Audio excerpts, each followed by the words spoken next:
Kali ini kita akan bahas tentang serial killer mengerikan yang kejahatannya hampir sempurna. Dia mengubah para korbannya menjadi cairan dan dibuang ke saluran WC. Sebenarnya susah untuk menemukan bukti korban, karena para korban yang seharusnya benda padat malah menjadi cair, tapi mungkin saat itu sedang tak beruntung kali ya, hingga akhirnya ketahuan. Penasaran dengan ceritanya? Saya Boni, yuk kita mulai. Di seberang jalan dari stasiun kereta bawah tanah Gloucester Road ini nih, kalian akan menemukan kedai Kentucky Fried Chicken.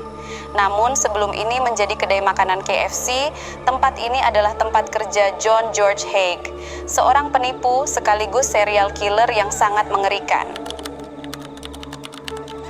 Pada tahun 1944 di 79 Gloucester Road, Haigh menyewa sebuah bengkel kecil di ruang bawah tanah. Ia mendapat pekerjaan untuk seorang kenalan lamanya, tapi bukan teman ataupun sahabat. Dia bernama William Donald McSwan, seorang yang kaya dan punya berbagai toko dan properti hiburan. Nama panggilannya adalah Mac. Mac adalah seorang pria berusia 35 tahun yang pendiam dan pemalu, yang harus menyembunyikan orientasi seksualitasnya karena suka sesama jenis. William McSwan dan John George Haigh menjadi dekat. Haigh memperbaiki mesin, mengantarnya berkeliling London, dan bahkan menagih uang sewanya. Haigh mengetahui semua properti, investasi, akun, dan bisnis William McSwan, dan berhasil mendekatinya lebih dari yang disadari Mac. Dan Mac mengira Haigh adalah orang yang sangat baik dan dapat diandalkan, dan menjadikannya sebagai karyawan. Pada tanggal 9 September 1944, McSwan dan Haigh bertemu untuk makan malam di The Goat Tavern di Kensington. Haigh kemudian membujuk William McSwan ke bengkel bawah tanahnya tempat KFC ini berdiri, karena Mac sudah menganggap Haigh adalah orang yang sangat prioritas dan bahkan melebihi saudaranya sendiri. Akhirnya Mac bersedia dengan senang hati. Setelah nyampe ke bengkel milik Haigh, tiba-tiba Haigh langsung memukul Mac dari belakang menggunakan pipa timah hingga meninggal. Dia kemudian mengambil barang-barang berharga McSwan dan memasukkan tubuh Mac dalam drum yang berisi cairan asam tinggi. Setelah beberapa hari asam tersebut bekerja, akhirnya tubuh Mac meleleh menjadi cairan. Kemudian Haigh menuangkan cairan itu ke dalam saluran pembuangan karena ia berpikir tidak ada mayat sama dengan tidak ada kejahatan. Ini juga merupakan sentimen yang berlaku di kepolisian saat itu, karena polisi tidak akan menyelidiki kasus pengambilan nyawa tanpa mayat. Dan Haigh berpikir telah melakukan pengambilan nyawa yang sempurna. Namun ada satu masalah besar nih. Orang tua McSwan, Donald dan Amy, mulai bertanya-tanya kemana putra kesayangan mereka menghilang. Mereka juga merasa aneh bahwa Haigh tinggal sendirian di rumahnya, tanpa ada tanda-tanda William dimanapun. John George Haigh mencium kecurigaan mereka, dan mulai memalsukan surat dan kartu pos untuk orang tua William. Ia mengklaim dalam surat-surat itu bahwa Mac melarikan diri ke Skotlandia untuk menghindari wajib militer. Namun Donald dan Amy terus mengganggu, dan Haigh khawatir mereka akhirnya akan memanggil polisi. Ketika perang berakhir pada tahun 1945, Haigh kehabisan alasan, dan akhirnya Haigh menulis kepada mereka, "Putra Anda sudah pulang dan keluar dari persembunyian. Datanglah dan temui dia di bengkel sebagai kejutan jika kalian menyambutnya." Donald dan Amy McSwan yang senang akan kabar ini langsung pergi ke bengkel Haigh dan bernasib yang sama seperti mendiang putranya, mereka menjadi cairan dan dituangkan ke saluran pembuangan WC. Dan Haigh lolos dari pengambilan nyawa ini lagi.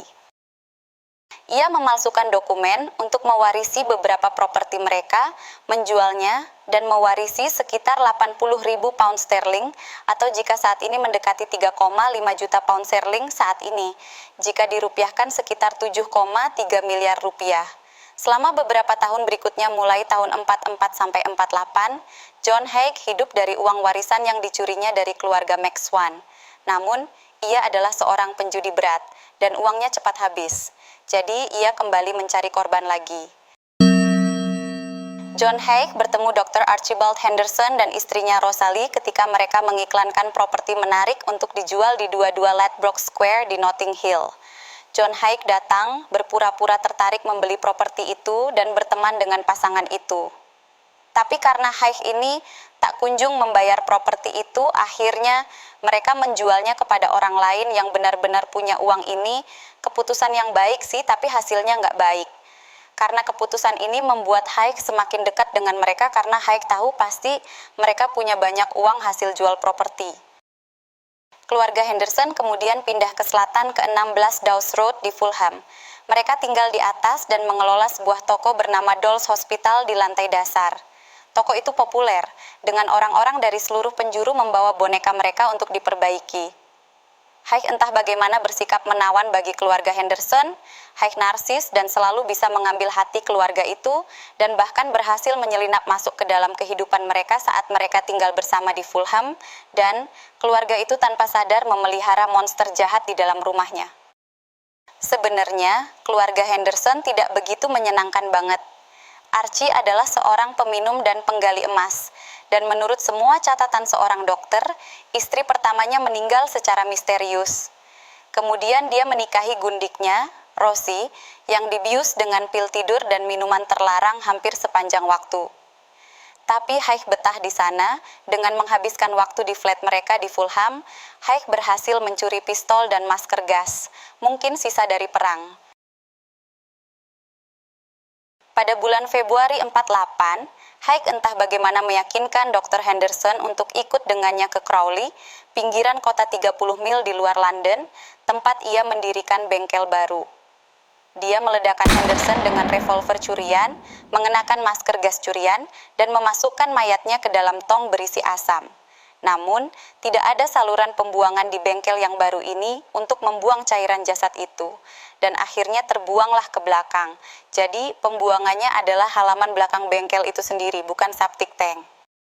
Haig kemudian kembali untuk menjemput Rosalie Henderson yang seperti biasa sedang kena pengaruh obat dan minuman keras, jadi dia mungkin tidak terlalu curigadap, tidak terlalu sadar. Haig mengajaknya ke gudang Crawley dengan alasan bahwa suaminya sakit. Dan ya, Rosalie bernasib sama dengan suaminya, menjadi cairan juga. Haig kemudian mengambil semua barang berharga dan perhiasan mereka, dan bahkan mengambil anjing mereka, anjing Red Setter tua bernama Pat. Namun, entah bagaimana untungnya, ia memiliki hati untuk anjing itu. Ia membawa Pat untuk tinggal bersamanya di tempat tinggalnya yang baru di Onslow Court Hotel di Kensington. Haig memalsukan akta kepemilikan properti di 16 Dawes Road dan menjualnya dengan sangat mahal. Nah, pada saat ini Haig merasa bahwa pekerjaan ini lebih baik daripada main domino. Di Queensgate, London Barat, terdapat Hotel Kensington, yang dulunya disebut Hotel Onslow Court pada tahun 40-an. Haig pindahkan ke sini, ini kawasan elit orang-orang kaya semua yang tinggal di sini. Tentunya Haig akan lebih mudah lagi mendapat korban selanjutnya. Bukan hal yang aneh bagi warga London yang lebih tua dan para janda untuk pindah ke hotel pada era ini. Biasanya mereka tidak menginginkan keributan atau biaya untuk mengurus rumah tangga. Dan jika pindah ke hotel mewah, para janda kaya ini tetap dapat mempertahankan status sosial Anda tanpa harus mempekerjakan staf dan mengelola harta warisan. Ada nih, Nyonya Olive Durand-Deacon adalah salah satu janda kaya yang hanya menginginkan kehidupan sederhana di London pada usia 69 tahun. Olive Durand-Deacon adalah wanita yang sangat hebat. Di masa mudanya dia adalah seorang pejuang hak pilih, memperjuangkan hak suara kaum perempuan, dan bahkan pernah menghabiskan malam di penjara karena melemparkan batu bata ke jendela saat terjadi protes. Suaminya adalah seorang pengacara, dan dia tetap memiliki kekayaan setelah suaminya meninggal. Dia juga seorang pengusaha hebat yang punya ide untuk berbisnis. Suatu malam, Nyonya Olive Durand-Deacon duduk di kafe di hotel itu, dan Haig mendekatinya mengobrol basa-basi, hingga akhirnya membuat Nyonya Olive tertarik. Haig mengaku sebagai penemu dan insinyur, dengan bengkelnya sendiri tempat ia mengutak-atik kreasinya. Olive Durand-Deacon juga bercerita kepada Haig tentang idenya untuk kuku palsu, yang merupakan ide yang sangat inovatif untuk era tersebut. Ini adalah kuku Lee Press-on, bahkan sebelum kuku palsu itu ada, sebenarnya Nyonya Olive ini benar-benar orang yang inovatif dan penting pada masa itu. Haig mengatakan ia dapat menyusun beberapa prototipe untuk dicoba oleh pengusaha Olive Durand-Deacon. Beberapa saat kemudian, Haig memberitahu Olive bahwa ia telah menyiapkan prototipe kukunya dan mengundangnya ke bengkelnya untuk melihatnya. Olive yang antusias dengan kuku palsu produk impiannya, segera dengan senang hati ikut dengan Haig ke Crowley, mengenakan mantel domba Persia hitam yang menakjubkan dan penuh dengan perhiasan.